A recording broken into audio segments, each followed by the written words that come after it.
Welcome to IDS 301, Introduction to Lifelong Learning in a Rapidly Changing World.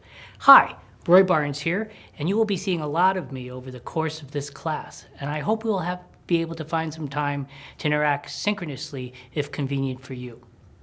I would like to provide you with a brief introduction to this course so that you have a sense of what this class will entail. In addition to laying the foundations for becoming a lifelong learner, the first week will be dedicated first and foremost to creating a community of learners. As I introduce this course, we all introduce each other and we seek to make connections between each other. The second week is devoted to learning about the Fourth Industrial Revolution as we read the first half of the book, Robot Proof. This is an exciting module as you'll get to hear from our Chancellor himself. There will also be links to other resources to spark your imagination. But remember, your own life experiences are important and will enrich our discussions.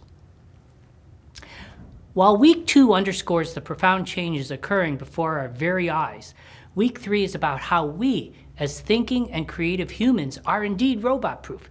The very fact that you are enrolling in UM-Flint's AODC program means that you have taken a significant step to become lifelong learners. And through self-reflection and being an integrative thinker, you should be able to respond, adapt, and stay ahead of those robots. In Week 4, the course will switch gears as we begin reading The Constitution of Knowledge. In our rapidly changing world, we not only need to understand the profound nature of these changes triggered by the Fourth Industrial Revolution, but we also need to make sense of all the new information and ideas generated. As the module title suggests, Week 4 establishes the Epistemic challenge. How do multitudes of individuals come to agreement on what they believe is true?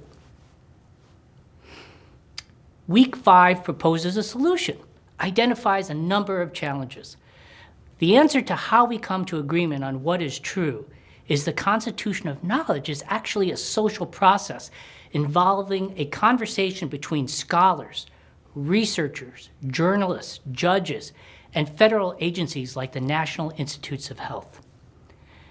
But if this is how we come to understand what is true, then what are the implications of the internet, artificial intelligence, themes from Robot Proof, for establishing an agreement on what is true? So, we finish this week by considering the challenges social media poses for our Constitution of Knowledge.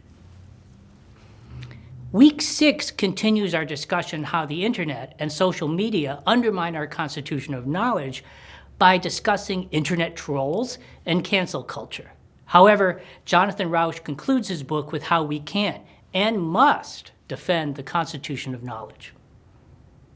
It's hard to believe, but we have now come to the end of our course, but hopefully not our time together or your learning. In this last week, you will pull everything together, and in doing so, I want you to concentrate now and in the future on the words in red.